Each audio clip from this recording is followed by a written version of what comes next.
जीवन में कुछ रिस्क लें, क्योंकि अक्सर वो रिस्क लेने वाला ही होता है जो इतिहास के पन्नों को बदलता है। आज हम बात करेंगे एक ऐसे शख्स की जो एक दिन में अरबों रुपए कमाता है, यानी जब तक आप ये वीडियो पूरा देखेंगे तब तक ये शख्स करोड़ों रुपए कमा चुका होगा।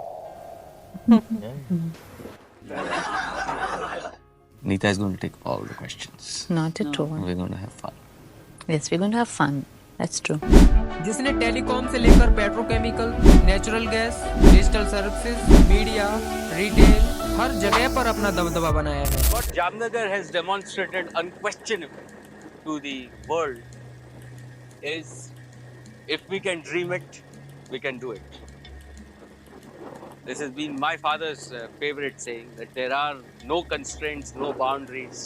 All constraints and boundaries are really in the mind, deep down, in his heart. He was absolutely clear that he wanted to build the world's biggest refinery. जिसका रिलायंस आज भारत को 5% टैक्स अकेला दे रहा है, जिसका जो जियो है, जो आज आप मोबाइल डेटा यूज कर रहे हो, वो दुनिया का लार्जेस्ट डाटा कैरियर है। दुनिया का 8% इंटरनेट यूज जियो पर हो रहा है। नमस्कार दोस्तों, तो इस वीडियो में हम बात करने जा रहे हैं एशिया के सबसे अमीर आदमी, chairman and managing director of Reliance industries Mukesh Dhirubhai Ambani की। मुकेश अंबानी के जन्म से लेकर एक सफल बिजनेसमैन बनने तक की कहानी बहुत ही इंटरेस्टिंग है। और हाँ, अगर आपने वीडियो को बिना स्किप किए लास्ट तक पूरा देखा तो मुझे विश्वास है कि आप मुकेश अंबानी की लाइफ स्टोरी के बारे में अच्छे से जान जाएंगे।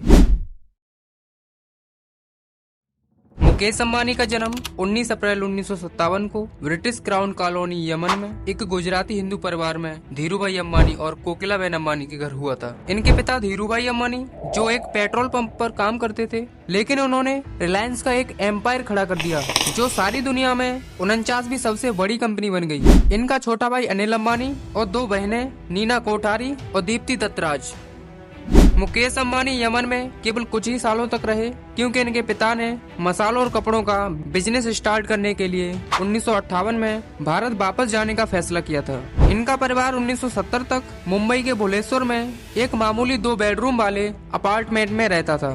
भारत आने पर परिवार की फाइनेंस कंडीशन में सुधार हुआ, लेकिन मुकेश अंबानी अभी भी एक कम्युनल सोसाइटी में रहते थे और पब्लिक ट्रांसपोर्ट का यूज करते थे। बाद में धीरूभाई अंबानी ने कोलाबा में सीबिड़ा नाम से एक 14 मंजिल का अपार्टमेंट ब्लॉक खरीदा, जहां मुकेश अंबानी और उनके भाई अपने परिवारों के साथ अलग अलग मंजिलों पर रहते थे। मुकेश अंबानी ने अपने भाई और आनंद जैन के साथ मुंबई के पेड़ा रोड स्थित हिलगिरेज हाई स्कूल में पढ़ाई की, जो बाद में इनके करीबी सहयोगी बन गए। इन्होंने अपनी सेकेंडरी स्कूलिंग एजुकेशन के बाद मुंबई के सेंट जेवियर्स कॉलेज में अध्ययन किया। इसके बाद इन्होंने इंस्टीट्यूट ऑफ केमिकल टेक्नोलॉजी से केमिकल इंजीनियरिंग में बीई की डिग्री प्राप्त की और बाद में मुकेश अंबानी स्टैनफोर्ड विश्वविद्यालय में एमबीए के लिए एडमिशन लिया, लेकिन 1980 में अपने पिता को रिलायंस बनाने में मदद के लिए वापस ले लिया, जो उस समय भी एक छोटा लेकिन तेजी से बढ़ता हुआ बिजनेस था। इनके पिता ने महसूस किया कि वास्तविक जीवन के कौशल का उपयोग अनुभवों के माध्यम से किया जाता है, न कि क्लास में बैठकर।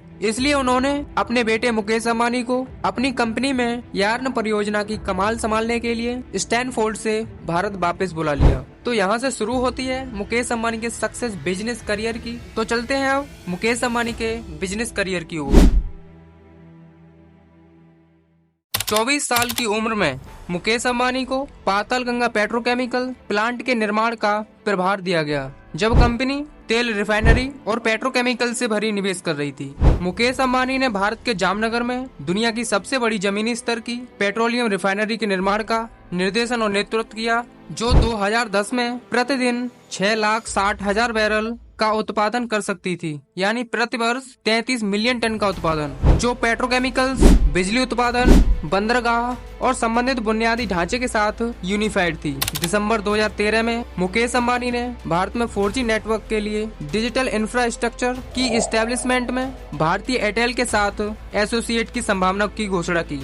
18 जून 2014 को मुकेश अंबानी ने कहा कि वह 3 वर्षों में बिजनेस में 1.8 ट्रिलियन रुपए का इन्वेस्ट करेंगे और 2015 में 4G ब्रॉडबैंड सेवाएं शुरू करेंगे। मुकेश अंबानी को तेल रिफाइनरी, पेट्रोकेमिकल्स प्रोडक्ट और बिजनेस रिलेटेड इंजीनियरिंग और बिजनेस लीडरशिप के लिए 2016 में इंटरनेशनल एकेडमी ऑफ इंजीनियरिंग के एज अ मेंबर सिलेक्ट किया गया। चीन के ह्यूरन रिसर्च इंस्टीट्यूट के अनुसार 2015 तक मुकेश अंबानी भारत के परोपकारी लोगों में 5वें स्थान पर थे। इन्हें बैंक ऑफ अमेरिका का डायरेक्टर अपॉइंट किया गया और वे इसके बोर्ड में शामिल होने वाले फर्स्ट नॉन अमेरिकन बने। 2016 तक मुकेश अंबानी दुनिया के 36वें सबसे अमीर व्यक्ति के रूप में स्थान पर थे और पिछले 10 वर्षों से लगातार फोर्ब्स रिपोर्ट की लिस्ट में भारत के सबसे अमीर व्यक्ति का टाइटल सकते आ रहे हैं। ये फोर्ब्स की दुनिया के सबसे पावरफुल लोगों की लिस्ट में ओनली वन इंडियन बिजनेसमैन है। फरवरी 2018 तक ब्लूमबर्ग के रॉबिन हुड इंडेक्स ने अनुमान लगाया कि मुकेश अंबानी की पर्सनल प्रॉपर्टी भारतीय संघीय सरकार के 20 दिनों के संचालन को फंड देने के लिए सफिशिएंट थी। आज रिलायंस के माध्यम से Mukesh Ambani Indian Premier League franchise Mumbai Indians के ओनर हैं और भारत में एक फुटबॉल लीग के संस्थापक हैं। इन्हें उपराष्ट्रपति वेंकैया नायडू ने एक प्रोग्राम में मुकेश अंबानी को कॉर्पोरेट एक्सीलेंस के लिए the economic times award provide किया। इस समय मुकेश अंबानी की एज 67 इयर्स है, जो एक भारतीय बिजनेसमैन है, और इनकी पत्नी नीता अंबानी जो एक कला संग्रहकर्ता भी है और Indian Premier League cricket team Mumbai Indians की ओनर भी हैं। मुकेश अंबानी के 2 बेटे और एक बेटी हैं, आकाश अंबानी, अनंत अंबानी और ईशा अंबानी। हाल ही में अनंत अंबानी की शादी राधिका मर्चेंट के साथ हुई है और मुकेश अंबानी के छोटे भाई अनिल अंबानी हैं, जिनकी नेटवर्थ $30 मिलियन के आसपास है। वहीं मुकेश अंबानी की नेटवर्थ 10,190 करोड़ $, है, यानी 119.5 बिलियन $। अक्टूबर 2024 में मुकेश अंबानी को फोर्ब्स की भारत के 100 सबसे अमीर लोगों की सूची में 119.5 बिलियन $, की नेट वर्थ के साथ एस्टिमेट किया गया है। तो दोस्तों, ये थी भारत के सबसे अमीर शख्स मुकेश धीरूभाई अंबानी की लाइव स्टोरी। उम्मीद है आपको ये वीडियो पसंद आई होगी और जितना हो सके उतना इस वीडियो को शेयर करें। धन्यवाद।